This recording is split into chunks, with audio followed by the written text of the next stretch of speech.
லைஃபையும் slowly change ஆகும். இது magic இல்ல, மைண்ட் செட். நீங்க பேசுற வார்த்தைகள் உங்க பிரெயினுக்கு சிக்னல் கொடுக்குது. அதன்படி உங்க ஆக்ஷன் சேஞ்ச் ஆகுது. அதனால்தான் சக்சஸ்ஃபுல் பீப்புள் எல்லாம் பாசிட்டிவா பேசுறாங்க. இப்ப ஒரு ஃபைனல் ட்விஸ்ட். பேசுறது ஒரு கலை இல்ல, அது ஒரு சக்தி. நீங்க அத சரியா யூஸ் பண்ணீங்கன்னா வாழ்க்கை உயர்ந்து போகும். தவறா யூஸ் பண்ணீங்கன்னா ரிலேஷன்ஷிப் உடையும். அதனால இன்னைக்கு முதல் ஒரு டிசிஷன் எடுங்க. நான் யோசிச்சு பேசுவேன், நான் கேட்டு பேசுவேன், நான் பாசிட்டிவா பேசுவேன். இந்த 3 விஷயம் மட்டும் ஃபாலோ பண்ணீங்கன்னா உங்க லைஃப்ல பெரிய சேஞ்ச் வரும். மக்கள் உங்களை வேற மாதிரி பார்க்க ஆரம்பிப்பாங்க. உங்க பிரசன்சஸ்க்கு வேல்யூ வரும். உங்க வார்த்தைக்கு வெயிட் வரும். இதுதான் சாணக்கியர் சொல்லி வச்ச அல்டிமேட் சீக்ரெட். பேசுற விதம்தான் மனிதனை உயர்த்தும். அதை நீங்க கத்துக்கிட்டீங்கன்னா எந்த இடத்துலயும் நீங்க தோற்க மாட்டீங்க. இப்போவே ஆரம்பிங்க. உங்க வார்த்தைகள் உங்க சக்தி. அத கவனமா பயன்படுத்துங்க. இதுதான் வெற்றியின் ஆரம்பம். ஒரு முக்கியமான விஷயம் இன்னும் இருக்கு. இத நிறைய பேர் கவனிக்கவே மாட்டாங்க.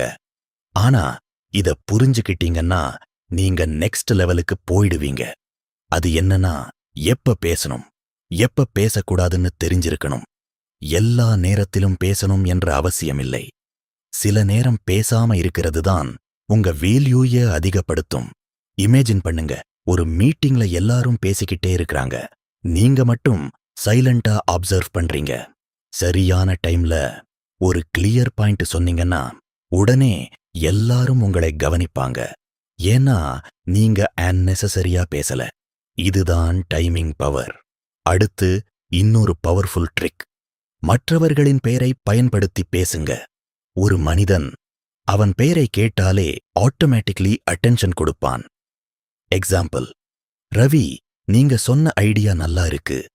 இதுல இன்னும் ஒரு ஸ்மால் சேஞ்ச் பண்ணலாம். இப்படி பேசினா அந்த மனிதன் ரெஸ்பெக்டடா ஃபீல் பண்ணுவான். இது ஸ்மால் சேஞ்ச் மாதிரி தோணும், ஆனா பெரிய இம்பாக்ட் இருக்கும். இன்னொரு முக்கியமான விஷயம், நீங்க பேசுறபோது ஜட்ஜ்மெண்ட் அவாய்ட் பண்ணுங்க. யாராவது ஒரு மிஸ்டேக் பண்ணினா உடனே அவர்களை கிரிட்டிசைஸ் பண்ணாதீங்க. அதற்கு பதிலா சொல்யூஷன் சொல்லுங்க. இதனால ரிலேஷன்ஷிப் ஸ்ட்ராங்கா இருக்கும். அடுத்து ஒரு ஹிடன் சீக்ரெட், ரிப்பீட் டெக்னிக். யாராவது பேசுறத நீங்கள் கொஞ்சம் ரிப்பீட் பண்ணினா அவர்களுக்கு நீங்கள் கவனமா கேட்கறீங்கன்னு ஃபீல் ஆகும். எக்ஸாம்பிள், நீங்க சொல்றது என்னன்னா ஆரம்பிச்சு பேசினா இன்ஸ்டன்ட் கனெக்ஷன் உருவாகும். இது கம்யூனிகேஷன்ல ஒரு பவர்ஃபுல் டூல். இன்னொரு ட்விஸ்ட், நீங்க பேசுற என்வைரன்மெண்ட் கூட முக்கியம்.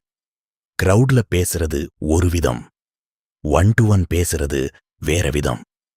பப்ளிக்ல பேசுற போது எனர்ஜி ஹையா இருக்கணும். பர்சனலா பேசுற போது கால்மா இருக்கணும். இந்த அட்ஜஸ்ட்மெண்ட் தான் உங்களை ஸ்மார்ட் கம்யூனிகேட்டரா மாற்றும். இப்ப இன்னொரு life changing point, comparison avoid பண்ணுங்க. அவன மாதிரி நீங்க இல்லன்னு சொன்னா அது ஹர்ட் பண்ணும். அதற்கு பதிலா நீங்க இன்னும் பெட்டர் ஆகலாம்னு சொன்னா அது இன்ஸ்பயர் பண்ணும். வார்த்தை சேம் இல்ல, இம்பேக்ட் தான் முக்கியம். அடுத்து இன்னொரு பிராக்டிக்கல் ஹேபிட், தினமும் 5 நிமிஷம் உங்க பேசுறத நினைச்சு பாருங்க.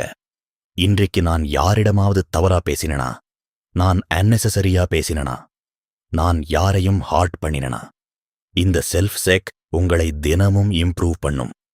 இது ஒரு சிம்பிள் ஹேபிட், ஆனா லைஃப் சேஞ்ச் பண்ணும். இன்னொரு டீப் ட்ரூத், ரெஸ்பெக்ட் கிடைக்கணும்னா ரெஸ்பெக்ட் கொடுக்கணும். நீங்க மற்றவர்களை எப்படி ட்ரீட் பண்றீங்கன்னு தான் அவர்கள் உங்களை ட்ரீட் பண்ணுவாங்க.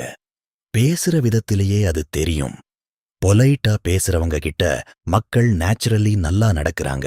ரூடா பேசுறவங்க கிட்ட ஸ்லோலி டிஸ்டன்ஸ் ஆகுறாங்க. இதுதான் ரியாலிட்டி. இப்ப ஒரு ஃபைனல் பவர்ஃபுல் ரிமைண்டர், பேசும் கலை ஒரே நாள்ல வராது. அது ஒரு பிராக்டிஸ், ஒரு ஜர்னி. நீங்க தினமும் கொஞ்சம் இம்ப்ரூவ் பண்ணீங்கன்னா போதும்.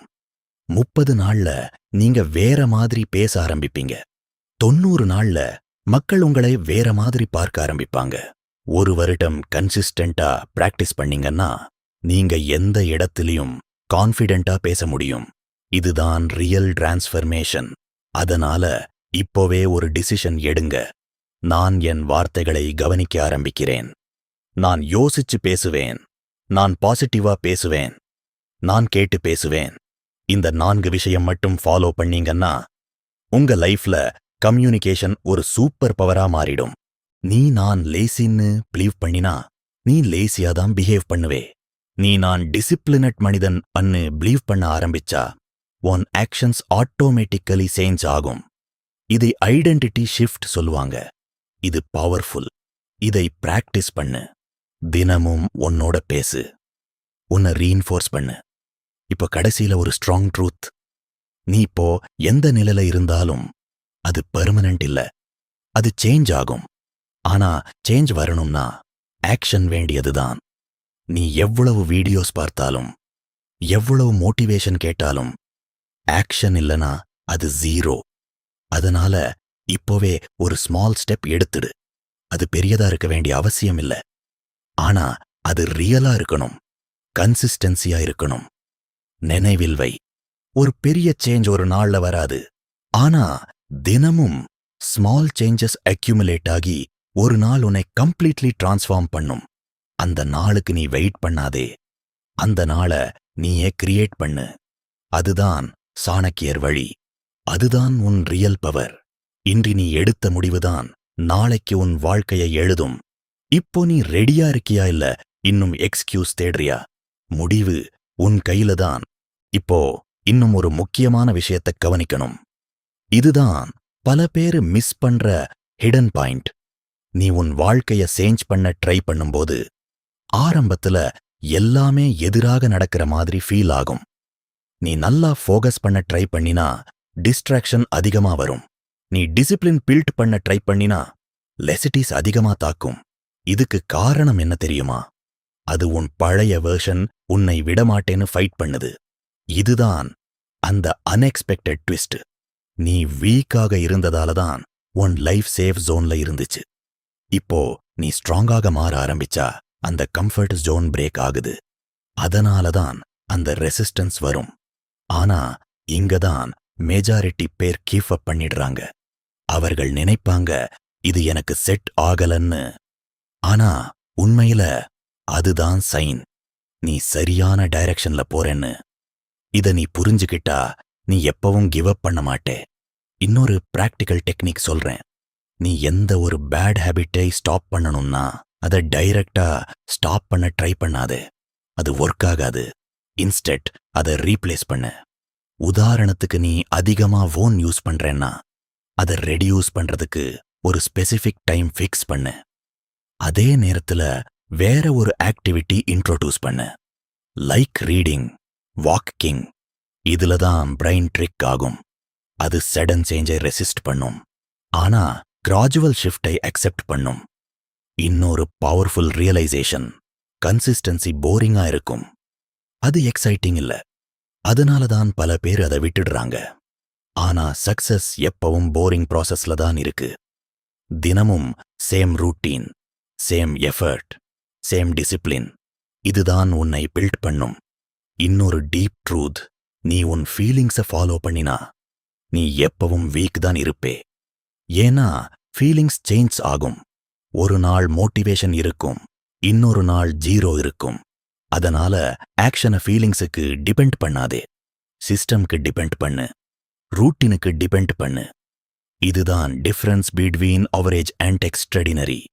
இப்போ ஒரு ஃபைனல் தாக்கம் கொடுக்கிற தாட் இமேஜின் பண்ணு.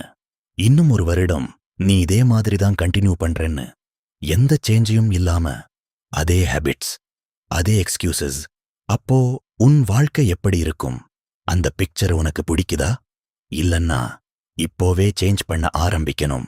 நாளை இல்ல, நெக்ஸ்ட் வீக் இல்ல, இப்போவே ஒரு ஸ்மால் ஆக்ஷன் எடுத்தா போதும்.